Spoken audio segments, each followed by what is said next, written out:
ఓం సాయిరామ్. శ్రీ సచ్చిదానంద సమర్థ సద్గురు సాయినాథ్ మహారాజ్కి జై. మన సాయి కుటుంబ సభ్యులందరికీ నమస్కారం అండి. ఎలా ఉన్నారు, ఏం చేస్తున్నారు?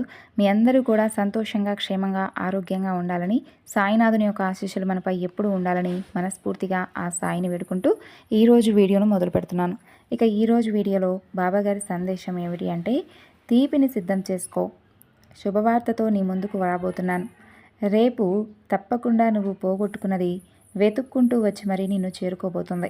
కాబట్టి నా మీద నీకు ఏమాత్రం గౌరవం ఉన్నా కేవలం ఒక్క నిమిషం ఈ సాయి చెప్పే మాటను పూర్తిగా ఆలకించు అంటున్నారు. మరి ఈ సందేశంలో ఉన్న అర్థం ఏమిటో తప్పక తెలుసుకుందాం.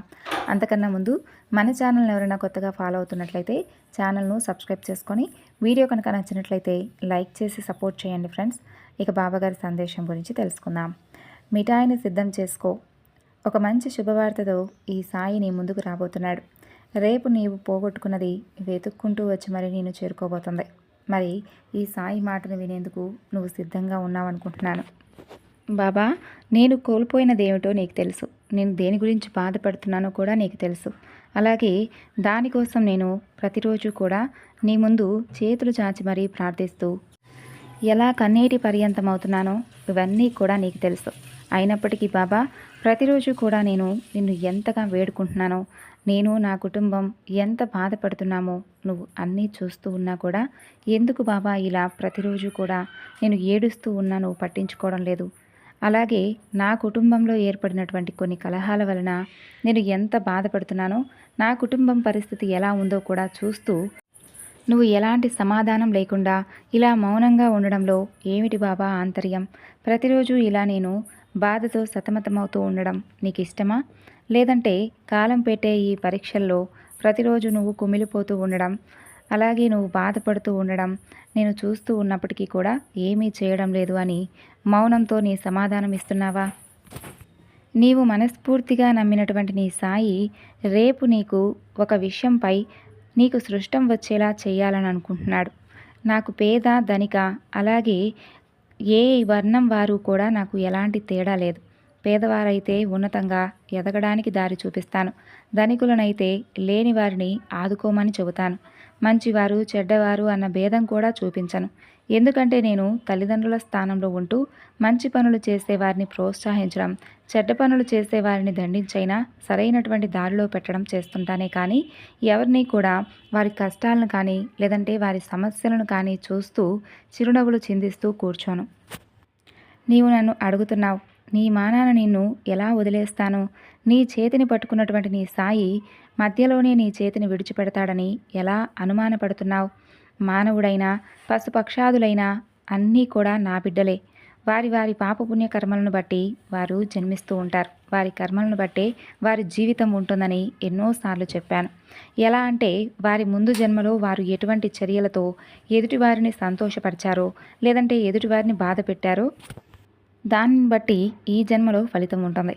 పాపకర్మల వలన ఈ జన్మలో బాధలు పడుతూ జీవిస్తున్న వారిని వారి కర్మలన్నీ కూడా నేనే తీసుకొని వారికి వాటి నుండి విముక్తి కలిగించాలని నేను ఎంతగా ప్రయత్నం చేస్తానో తెలుసా? కొందరు అది గుర్తించి వారి కర్మల నుండి విముక్తి పొంది ఆనందంగా జీవిస్తారు. ఇక మరికొందరైతే నీలాగా నన్ను గుర్తించలేక మాకు ఆ భగవంతుడు, నమ్మినటువంటి నా సాయి ఏమీ చేయడం లేదని నన్ను నిందిస్తూ ఉంటారు. నీవు ఆపదలో ఉండి ఎలా బయటపడాలి అని అనుకుంటే నన్ను ప్రార్థించినా ప్రార్థించకపోయినా సరే నేను ఎల్లప్పుడూ కూడా నీకు దారిని చూపిస్తూనే ఉంటాను. నీవే దానిని తెలుసుకొని చక్కగా ఉపయోగించి బాగుపడతావా లేదా అనేది అది కేవలం నీ విఘ్నతకే వదిలేస్తున్నాను. నీవు బాధపడుతూ ఉంటే నేనెలా చూస్తూ ఉంటాను? నువ్వు ఇలా బాధపడుతూ ప్రతిరోజు నా ముందు కన్నీరు కారుస్తూ ఉంటే నిన్ను చూసినప్పుడు నా కళ్ళు ఎలా చెమరుస్తాయో నీకు తెలుసా? ఎంతో ఓపికగా గత కొన్ని సంవత్సరాలుగా నీవు ఎదురు చూస్తున్నటువంటి, నువ్వు అనుభవిస్తున్నటువంటి కష్టాలన్నీ కూడా నాకు కనిపిస్తూనే ఉన్నాయి. నీ కర్మ ఫలితాలు పూర్తయ్యే వరకు నేను కూడా చూస్తూ ఉండవలసిందే తప్ప ఏమీ చేయవలసినటువంటి పరిస్థితి రాలేదు. కాకపోతే నా శక్తులన్నీ కూడా ధారపోసి మీ కుటుంబానికి ఉపశమనం ఇవ్వగలిగాను. ఇక చాలు, నీకున్నటువంటి నీ కర్మలన్నీ తొలగించేశాను. ఇక నువ్వు ఆనందంగా గడపడానికి సమయం రాబోతుంది. అది కూడా రేపటి నుండి వచ్చేటటువంటి మార్పును నువ్వు స్పష్టంగా గమనించగలవు. నీ కుటుంబం ఇకపై మీ ముందు తరాల వారు ఎంతో ఆనందంగా, ఉన్నతంగా, నలుగురిలోనూ మంచి స్థాయిలో ఉంటారు. ఇదంతా కూడా కేవలం నీవు నాపై ఏర్పరచుకున్నటువంటి నమ్మకమే. కాకపోతే కొన్నిసార్లు నీకు వచ్చినటువంటి సమస్యల వల్ల కానీ, లేదా నీకు ఎదురైనటువంటి కొన్ని పరిణామాల వలన నాపై నీవు అపనమ్మకాన్ని పెంచుకున్నావు. ఈ విధంగా ప్రతిరోజు కూడా నీ కోపాన్ని వ్యక్తం చేస్తూ ఉన్నావు. అయినప్పటికీ కూడా నాకు నీపై ఎలాంటి కోపం లేదు. ఎందుకో తెలుసా? నా బిడ్డలు నాపై కాకపోతే ఇక ఎవరిపై అలుగుతారని.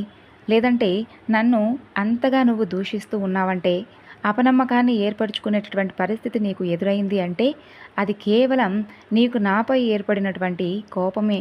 ఆ కోపంతోనే నీవు నన్ను దూషించావు తప్ప నీ మనసులో నాపై ఎలాంటి వ్యతిరేక ఆలోచనలు లేవు. ఇన్ని రోజులు నీవు దేన్నైతే కోల్పోయావో ఆ కోల్పోయినదే నిన్ను వెతుక్కుంటూ రేపు రాబోతుంది.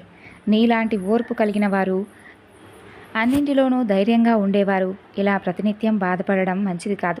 నువ్వు ఎంతో కాలం నుండి షిరిడీకి వచ్చి నన్ను చూడాలని నీ కోరిక అది తీరడం లేదని చాలా బాధపడుతున్నావుగా. రేపు జరగబోయేటటువంటి అద్భుతంతో నీవు నీ కుటుంబం ఆనందంగా ఉంటుంది. తరువాత నీవు దేనినైతే కోల్పోయావని బాధపడుతున్నావో ఆ కోల్పోయిన వారితోనే నా షిరిడీలో అడుగు పెట్టబోతున్నావు. దానికోసం ఎంత కష్టకాలంలో ఉన్నా సరే ప్రత్యేకించి మరి షిరిడీకి రావాలని కొంత సొమ్మును దాస్తూ వచ్చావుగా. నీ కుటుంబంతో పాటు తరచుగా నన్ను దర్శించుకునేందుకు సమయం వచ్చింది. సంతోషమే కదా. మీరు అన్ని రకాల బాధలను అనుభవించేశారు.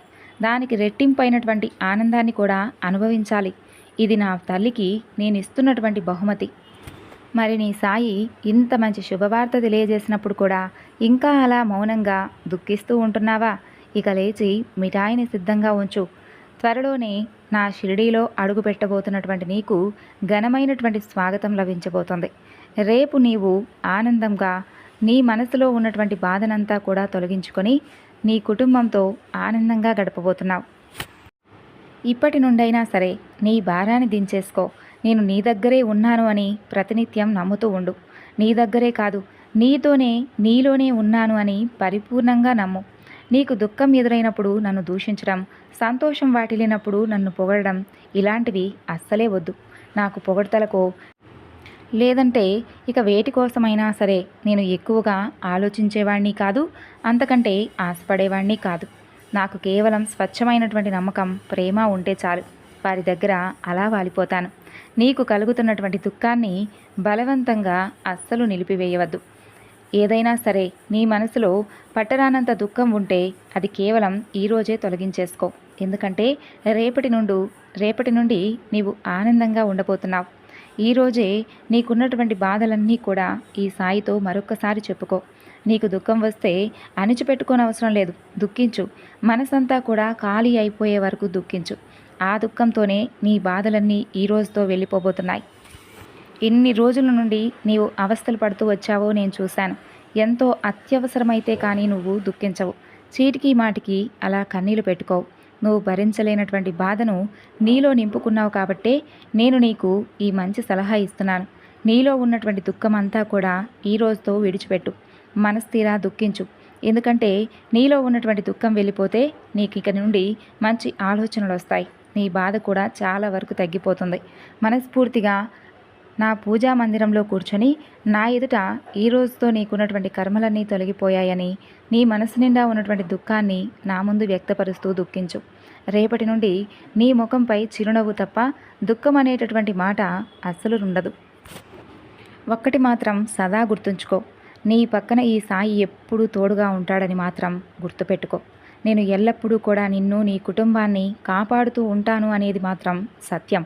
నువ్వు కోరుకున్నట్లుగా అన్నీ జరిగి నీ జీవితంలో సుఖ సంతోషాలు రాబోతున్నాయని ఈ సాయి నీకు ప్రమాణం చేయబోతున్నాడు. నా ఆశీస్సులు నీ కుటుంబంపై నిండుగా ఉన్నాయి. నీపైనే కాదు, నన్ను నమ్ముకున్నటువంటి సర్వకోటి ప్రాణికి నా ఆశీస్సులు ఎప్పుడూ కూడా తోడుగా ఉంటాయి. రేపటి రోజున నీవు పోగొట్టుకున్న దాని గురించి నీవిక అస్సలు వెతకవలసినటువంటి అవసరమే లేదు. అదే వచ్చి నిన్ను చేరుతుంది. నా మీద గౌరవంతో ఇప్పటి వరకు నేను చెప్పినటువంటి మాటలన్నీ విన్నందుకు సంతోషం. ఈ సాయి చెప్పిన ఈ శుభవార్త విని నీ మనసు పులకించింది అనుకుంటున్నాను. ఇక ఆనందంగా నీ జీవితాన్ని గడుపుతావని ఈ సాయి నీ నుండి కోరుకుంటూ సెలవు తీసుకుంటున్నాడు. సో విన్నారు కదండి బాబాగారి సందేశం. ఈ సందేశం మీ అందరికీ నచ్చింది అనుకుంటున్నాను. నచ్చితే తప్పకుండా మరికొంతమందికి షేర్ చేయండి. మరొక చక్కని బాబాగారి సందేశంతో మళ్ళా కలుసుకుందాం. అంతవరకు నమస్కారం. ఓం సాయిరామ్. సర్వేజన సుఖినో భవంతు.